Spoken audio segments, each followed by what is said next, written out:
ನಾವೇನ್ ತಿಳ್ಕೊಂಡು ಶಾಸಕರ ಮಾತಿಗೆ ವಿಧಾನಸಭೆಯಲ್ಲಿ ಬೆಲೆ ಸಿಗ್ತದೆ, ಶಾಸಕರು ಆಡಿರ್ತಕ್ಕಂಥ ಒಂದೊಂದು ಪದಕ್ಕೂ ಕೂಡ ರಾಜ್ಯದ ಮುಖ್ಯಮಂತ್ರಿಗಳು ಉಪಮುಖ್ಯಮಂತ್ರಿಗಳು ಬೆಲೆ ಕೊಡ್ತಾರೆ.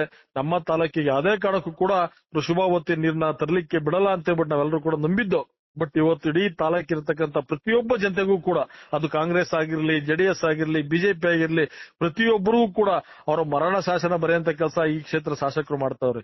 ಅವ್ರಿಗೇನಾದ್ರು ಕೂಡ ಮಾನ ಮರ್ಯಾದೆ ಇದ್ರೆ, ನೈತಿಕತೆ ಅನ್ನೋದಿದ್ರೆ ಅವತ್ತು ಯಾವತ್ತು ವಿಧಾನಸಭೆಯಲ್ಲಿ ಮಾತಾಡಿದ್ರು ಅವತ್ತೇ ಲೆಟರ್ ಕೊಡುವಂತ ಕೆಲಸ ಅವ್ರು ಮಾಡ್ಬೇಕಾಗಿತ್ತು. ಬಟ್ ಮಾಡ್ಲಿಲ್ಲ.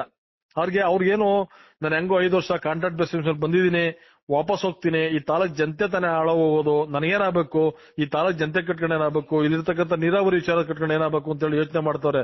ಬಟ್ ಈ ತಾಲೂಕಲ್ಲಿ ಹುಟ್ಟಿರ್ತಕ್ಕಂಥ ನಾವು ಇಲ್ಲೇ ಬದುಕಬೇಕು, ಇಲ್ಲೇ ಜೀವನ ಮಾಡಬೇಕು, ಇಲ್ಲೇ ನಮ್ಮ ಇಡೀ ಜೀವನದ ಪರ್ಯಂತನೂ ಕೂಡ ಇಲ್ಲೇ ಸಾಗಿಸಬೇಕಾಗಿರೋದ್ರಿಂದ ಇದ್ರ ವಿರುದ್ಧ ಹೋರಾಟ ಮಾಡತಕ್ಕಂಥ ಅನಿವಾರ್ಯ ಪರಿಸ್ಥಿತಿ ನಮ್ಗೆಲ್ಲರೂ ಕೂಡ ಐತೆ. ಆದ ಕಾರಣ ನಾವು ನಾಳೆಯಿಂದ ವಿರುದ್ಧವಾಗಿ ಹೋರಾಟಗಾರರು, NDA ಕಾರ್ಯಕರ್ತರುಗಳು, ಎಲ್ಲಾ ಪಕ್ಷದ ಮುಖಂಡರುಗಳು, ಯಾರ್ಯಾರು ಶಿವಾವತಿ ಹೋರಾಟಗಾರಕ್ಕೆ ಕೈ ಜೋಡಿಸ್ತೀವಿ ಅಂತ ಹೇಳೋರು ಅವರೆಲ್ಲರೂ ಕೂಡ ಸೇರಿ ನಾಳಿನ ತೀರ್ಮಾನ ಮಾಡ್ತೀವಿ.